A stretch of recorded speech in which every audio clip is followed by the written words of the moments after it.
another math problem.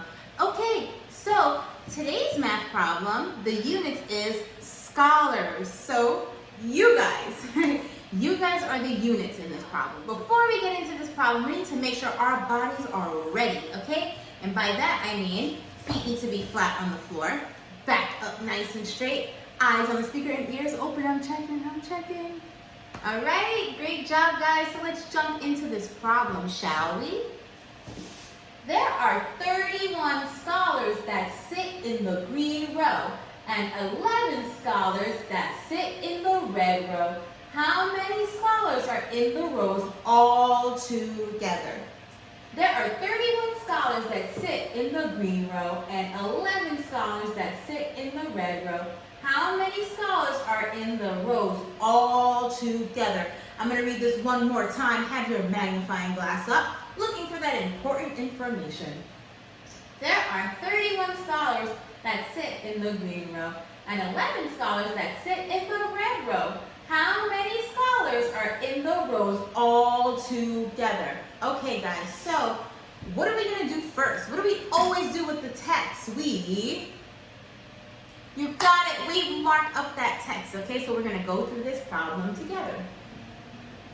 There are 31 scholars that sit in the green row. So we're going to stop there first. How many scholars are sitting in the green row? Tell me. 31. And do you think that's important for our number sentence? You got it right. That is something that's important for our number sentence. So we are going to underline. You got it. Look, 31 scholars. Awesome. All right, so we stopped here. 31 scholars that sit in the green row. I'm going to underline green row because I know that that's also important because it tells us where they're sitting. Okay. And 11 scholars that sit in the red row. What's important there? 11 scholars that sit in the red row. Yes, the 11 scholars, you got it right. 11 scholars that sit in the red row. So we're underlining 11 and we're underlining red row. And also scholars is underlined too. So how many scholars are in the rows all together? So what is this problem asking us to do with the information they already told us? Tell me, what are they asking us to do? Yes, they're asking us to put the information together. So the information that we know is what? How many are in the green row? Good. And how many are in the red row? Good. So they're asking us to put that together. So what will our number sentence look like? Tell me what you think it'll look like.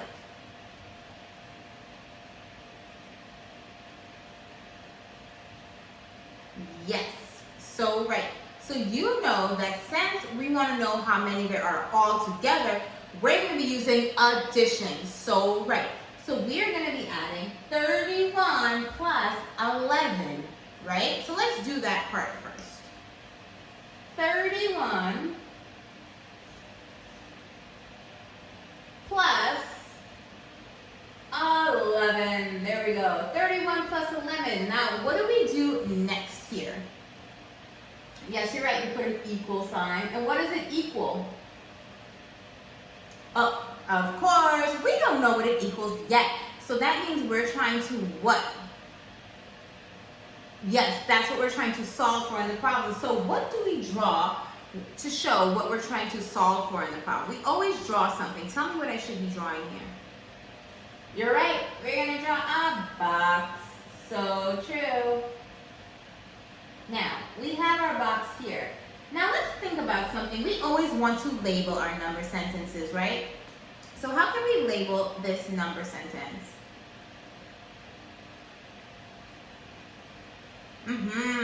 So I hear that you're saying we should be labeling it using our parts and our wholes.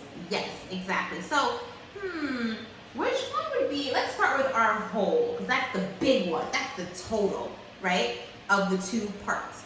So what is our whole going to be? Yes, our whole is going to be the box over here. And we know that because we're going to be adding these together to find our whole. And like I said, the whole is our total. That's our all together. Perfect. So if that's the whole, then what's the 31 and what's the 11? Yes, the 31 and the 11 are the parts. So we're going to write a P for part. And write another P for part. And then we're going to write a plus and an equal there. Okay? So P plus P equals W. 31 plus 11 equals unknown. We don't know yet. We got to figure that out, okay? So tell me, what strategy can we use to help us figure out, what's 31 plus 11? You're right. We can use the counting on strategy. That's like such a helpful strategy.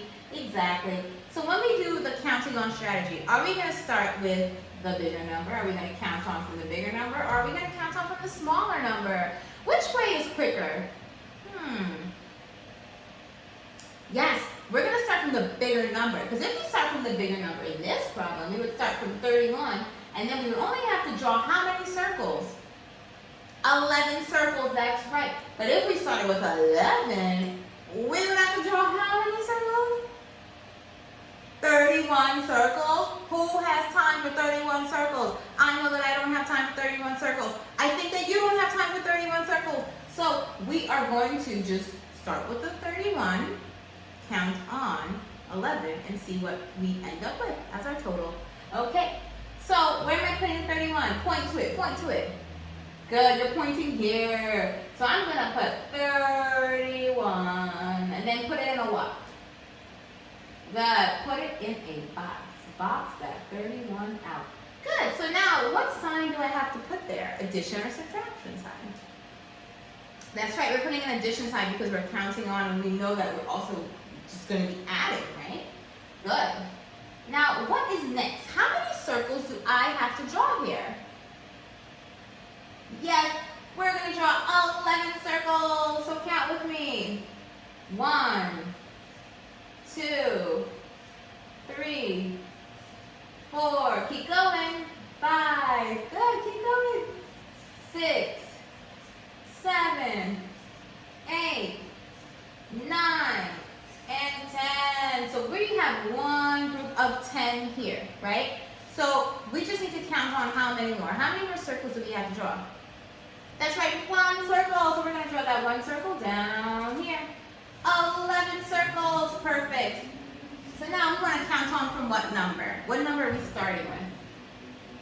Good, we're starting with that 31 and we're counting on to find out our whole. And when we reach this circle, we're going to find our whole. So what comes after 31?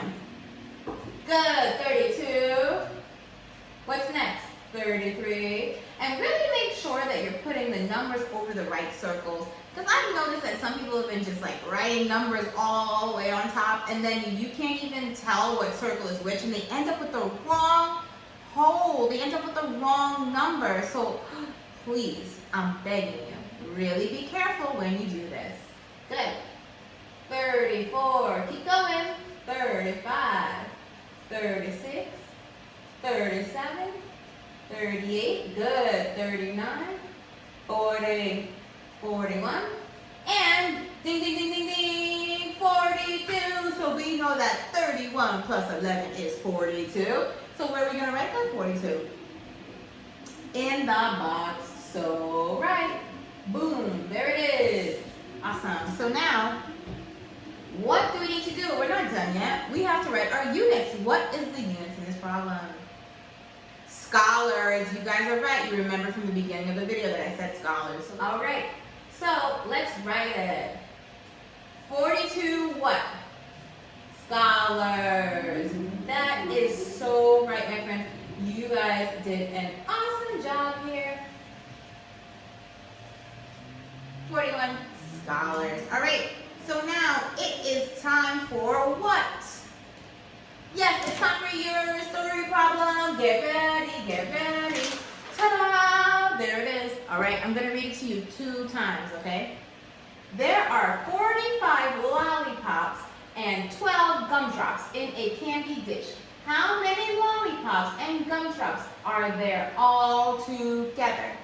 There are 45 lollipops and 12 gumdrops in a candy dish. How many lollipops and gumdrops are there all together? All right, scholars, as per usual, send in that work. Your teachers will give you some feedback, and then we'll let you know how you do, basically. That's all there is. All right, scholars, so until